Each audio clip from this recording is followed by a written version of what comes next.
Hello friends, Kannada ಮಾಧ್ಯಮದ ಮಹಿಳೆ ಮತ್ತು ಮಕ್ಕಳಿಗಾಗಿ ನಾನು ಆರಂಭಿಸಿರುವ ಇಂಗ್ಲಿಷ್ ಸರಣಿ. ಈ ಅಧ್ಯಾಯದಲ್ಲಿ ನಾನು ಸರ್ಕಾರಿ ಶಾಲೆಗಳು ಹಾಗೂ ಕನ್ನಡ ಮಾಧ್ಯಮದ ಮಕ್ಕಳ ಗೋಳು ಈ ವಿಷಯವನ್ನು ನಾನು ನಿಮ್ಮ ಜೊತೆಗೆ ಡಿಸ್ಕಸ್ ಮಾಡ್ತಾ ಇದ್ದೇನೆ.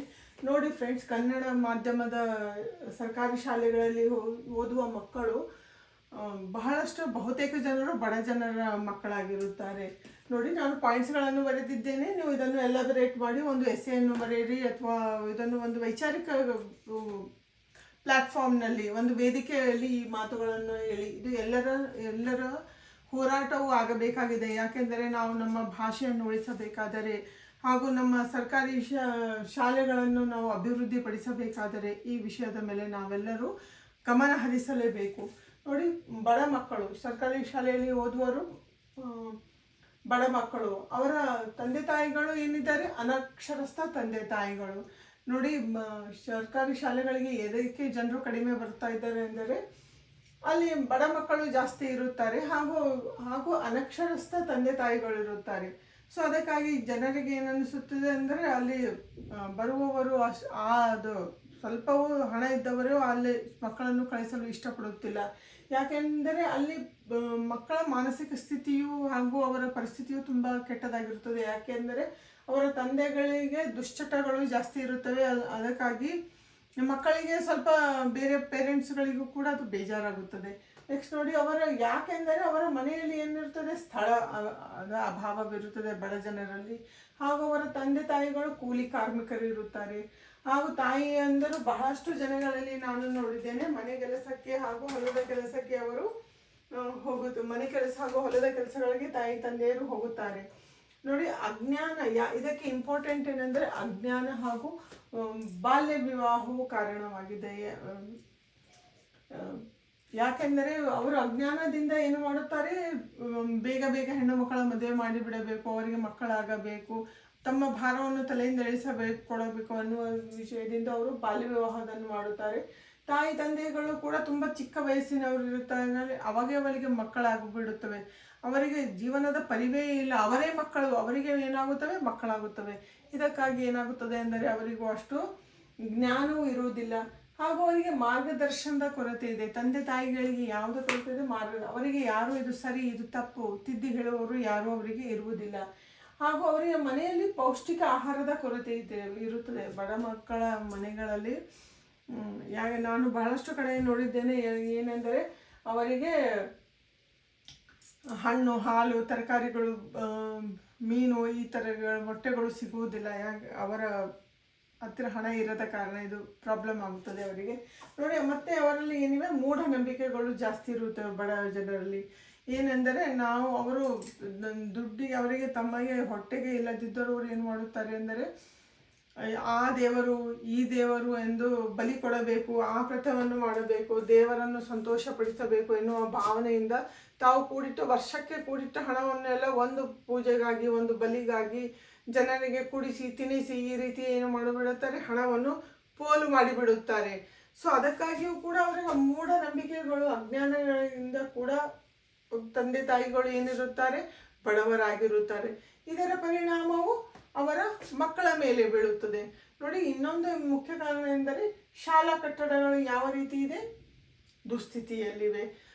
ಸರ್ಕಾರಿ ಶಾಲೆಗಳ ಪರಿಸ್ಥಿತಿ ನೋಡಿದರೆ ಅವರಿಗೆ ಪೇಂಟ್ ಇಲ್ಲ, ಅದರ ಗೋಡೆಗಳು ಉದುರಿ ಬೀಳುತ್ತವೆ, ಮೇಲೆಯಿಂದ ಸೋರುತ್ತಿವೆ, ಮಾಳಿಗೆ ಸೋರುತ್ತಿದೆ, ಕುಳಿತುಕೊಳ್ಳಲು ಜಾಗ ಇಲ್ಲ, 2-3 ರೂಮುಗಳಲ್ಲೇ ಎಲ್ಲ ಮಕ್ಕಳನ್ನು ಅವರು ಕೂಡಿಸುತ್ತಾರೆ, ಫ್ಯಾನ್ ಇಲ್ಲ, ಲೈಟ್ ಇಲ್ಲ, ಏನಂತಾರೆ ಸೊಳ್ಳೆಗಳು ಕಾಟ ಕೊಡುತ್ತಾ ಇರುತ್ತವೆ. ಈ ರೀತಿಯಾಗಿ ಇರುವುದರಿಂದ ಅದರ ಪರಿಸ್ಥಿತಿ ನೋಡಿ ಸ್ವಲ್ಪ ದುಡ್ಡಿದ್ದವರು ಕೂಡ ಮಕ್ಕಳಿಗೆ ಸರ್ಕಾರಿ ಶಾಲೆಗಳಿಗೆ ಕಳಿಸುವುದಿಲ್ಲ. ಹಾಗೆ ನೋಡಿ, ಶಿಕ್ಷಕರ ಕೊರತೆ. ನಾನಂತೂ ಈಗ ನೋಡುತ್ತಿದ್ದೇನೆ, ಎಲ್ಲಿಯೂ ಕೂಡ ಶಿಕ್ಷಕರ ಅಪಾಯಿಂಟ್ಮೆಂಟ್ಗಳೇ ಆಗುತ್ತಿಲ್ಲ.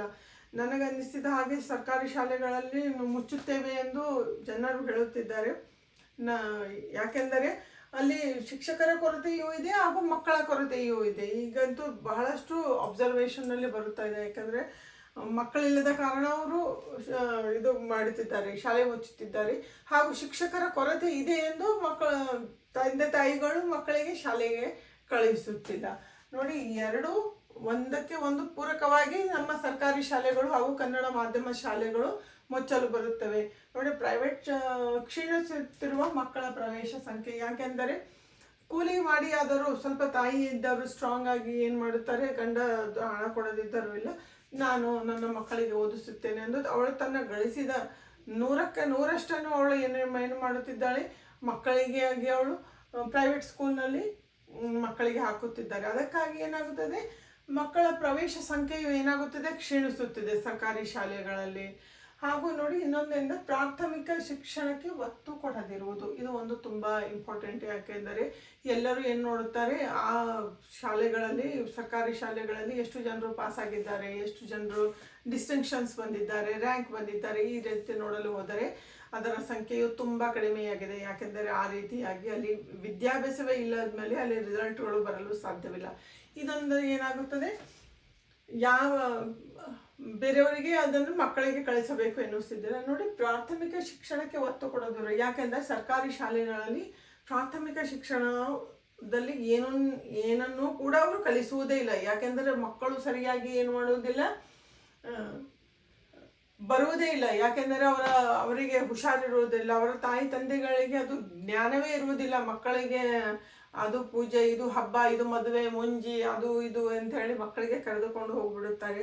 ಆಮೇಲೆ ಟೀಚರ್ಗಳು ಫೋನ್ ಮಾಡಿ ಹೇಳಿದರೂ, ಇಲ್ಲ ರೀ ನಾವು ಬರುವುದಿಲ್ಲ ಎಂದು ಅವರು ನಿಷ್ಠುರವಾಗಿ ಹೇಳುತ್ತಾರೆ. ಅವರಿಗೆ ಆ ರೀತಿಯಾಗಿ ಪರಿಜ್ಞಾನವೇ ಇಲ್ಲ. ಇವತ್ತಿನ ನಾವು ಮಗು ಶಾಲೆಗೆ ಹೋಗೋದಿದ್ದರೆ ಮರುದಿವಸ ಅದಕ್ಕೆ ನಿನ್ನಿಂದೊಂದು ಆದ ಪಾಠ ತಿಳಿಯುವುದಿಲ್ಲ ಎನ್ನುವವರಿಗೆ ಜ್ಞಾನವೇ ಇರುವುದಿಲ್ಲ. ಮಕ್ಕಳು ಶಾಲೆಗೆ ಹೋಗುತ್ತಾರೆ, ನಾಳೆ ಬರುತ್ತಾರೆ. ಈ ರೀತಿ ಅವರ ತಲೆಯಲ್ಲಿ ಕಾನ್ಸೆಪ್ಟ್, ವೈಚಾರಿಕತೆ ಇರದ ಕಾರಣ ಏನಾಗುತ್ತದೆ, ಅವರಿಗೆ ಪ್ರಾಥಮಿಕ ಶಿಕ್ಷಣಕ್ಕೆ ಒತ್ತು ಕೊಡೋದಿರುವುದು. ಇದರಿಂದ ಅವರಿಗೆ ಹೈಸ್ಕೂಲ್ನಲ್ಲಿ ಬರೋ ತನಕ ಅವರ ಮಕ್ಕಳ ತಲೆ ಪೂರ ಖಾಲಿಯೇ ಇರುತ್ತದೆ. ಆಮೇಲೆ ಕಡಿಮೆ ತರಗತಿಗಳು, ಹೆಚ್ಚಿದ ಪಾಠ, ಇದು ತುಂಬ ಇಂಪಾರ್ಟೆಂಟ್ ಇದು ಇದೆ ನೋಡಿ ಫ್ರೆಂಡ್ಸ್.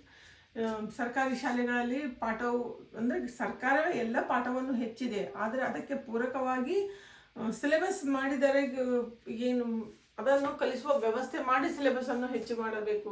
ಹಾಗೂ ಸಿಲೆಬಸನ್ನು ಕೂಡ ವೈಜ್ಞಾನಿಕವಾಗಿ ಯೋಚಿಸದೇ ಇರುವುದು. ನೋಡಿ, ವೈಜ್ಞಾನಿಕವಾಗಿ ಯೋಚಿಸಿ ನಾವು ಮಾಡಿದಾಗಲಷ್ಟೇ ನಮ್ಮ ಶಿಕ್ಷಣವು ಏನಾಗುತ್ತದೆ, ಸರಿಯಾಗಿ ಆಗುತ್ತದೆ.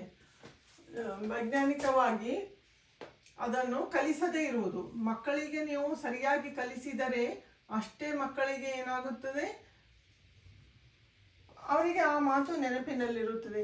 ಈ ರೀತಿಯಾಗಿ ನೀವು ಸರಿಯಾಗಿ ಕಲಿಸದಿದ್ದ ಕಾರಣ ವೈಜ್ಞಾನಿಕವಾಗಿ ಕಲಿಸಬೇಕು, ಪ್ರಾಯೋಗಿಕವಾಗಿ ತೋರಿಸಬೇಕು. ಆವಾಗ ಮಕ್ಕಳಿಗೆ ಗೊತ್ತಾಗುತ್ತದೆ. ನೀವು ಈಗಂತೂ ಇಷ್ಟೊಂದು ಟೆಕ್ನಾಲಜಿ ಬಂದಿದೆ, ಕಂಪ್ಯೂಟರ್ ಮೇಲೆ, ಲ್ಯಾಪ್ಟಾಪ್, ಹಾಗೆ ಸ್ಕ್ರೀನಿನ ಮೇಲೆ ಹಾಕಿ ತೋರಿಸಬೇಕು. ಅದು ಯಾವುದನ್ನು ಸರ್ಕಾರಿ ಶಾಲೆಗಳಲ್ಲಿ ಮಾಡುತ್ತಾ ಇಲ್ಲ.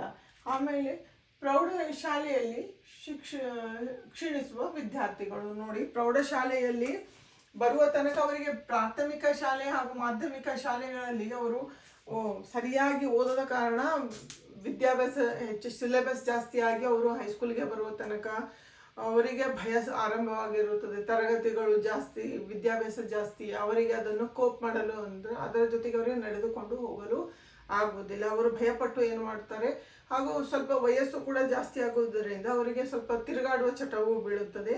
ಅವರಿಗೆ ಆ ರೀತಿಯಾಗಿ ಕಾನ್ಸಂಟ್ರೇಷನ್ ಆಗೋದಿಲ್ಲ. ಮತ್ತು ಮನೆಯಲ್ಲಿಯೂ ಕೂಡ ಅವರಿಗೆ ಯಾರು ನೀನು ಹೋಗು, ಈಗ ನೀನು ಕಲಿಯಲೇಬೇಕು, ಈ ರೀತಿಯಾಗಿ ನಿರ್ಬಂಧವನ್ನು ಕೂಡ ಹಾಕುವುದಿಲ್ಲ. ಯಾಕೆಂದರೆ ತಂದೆ ತಾಯಿಗೆ ಸುಳ್ಳು ಹೇಳಿ ಮಕ್ಕಳು ಅಲ್ಲಿ ಇಲ್ಲಿ ಅಡ್ಡಾಡಿ ಬಿಡುತ್ತಾರೆ.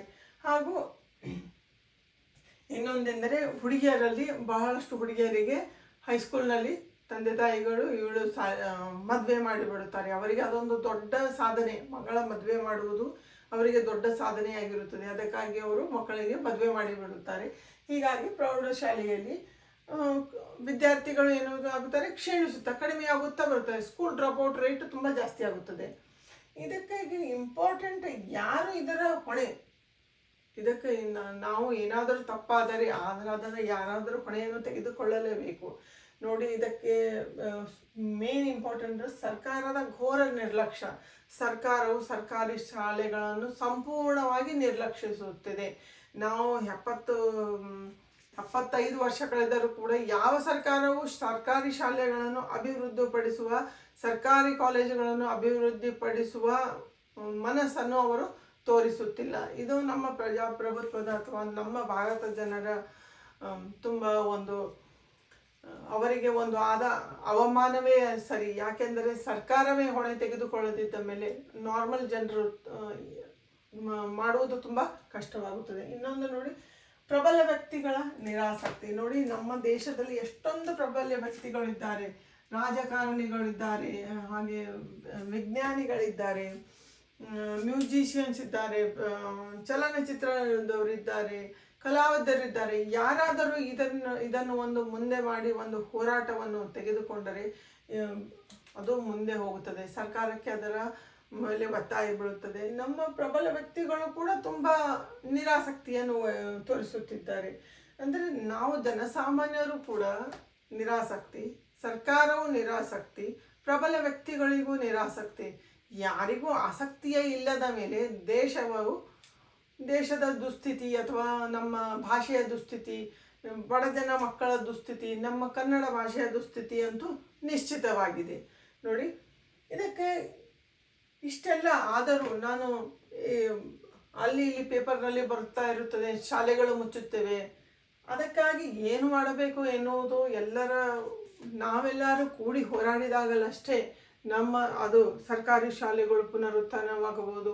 ಹಾಗೂ ಎಲ್ಲ ಜನರು ಕೂಡ ಸರ್ಕಾರಿ ಶಾಲೆಗಳಿಗೆ ನಮ್ಮ ಮಕ್ಕಳನ್ನು ಕಳಿಸಲು ಆರಂಭಿಸಿದರೆ, ಹಣ ಇದ್ದವರು ಈ ರೀತಿ ಮಧ್ಯಮ ವರ್ಗದವರು ಕಳಿಸಲು ಆರಂಭಿಸಿದರೆ ಸರ್ಕಾರಿ ಶಾಲೆಗಳು ಪ್ರಗತಿ ಹೊಂದುವುದರಲ್ಲಿ ಯಾವುದೇ ಒಂದು ಅನುಮಾನವಿಲ್ಲ. ನಾವೆಲ್ಲರೂ ಫ್ರೆಂಡ್ಸ್ ಈ ವಿಷಯವನ್ನು ಜೋರಾಗಿ ಮಾತನಾಡೋಣ, ಎತ್ತೋಣ. ಹಾಗೂ ನಮ್ಮ ಸಮಾಜದ ಕಡೆಗೆ, ನಮ್ಮ ಜನರ ಕಡೆಗೆ, ನಮ್ಮ ಭಾಷೆಯ ಕಡೆಗೆ ನಮ್ಮ ಒಂದು ಕರ್ತವ್ಯವನ್ನು, ನಮ್ಮ ಪ್ರೀತಿಯನ್ನು ತೋರೋಣ ಎನ್ನುವುದು ನನ್ನ ಒಂದು ನಿಮ್ಮೆಲ್ಲರಿಗೂ ನನ್ನ ನಿವೇದನೆಯಾಗಿದೆ. Thank you.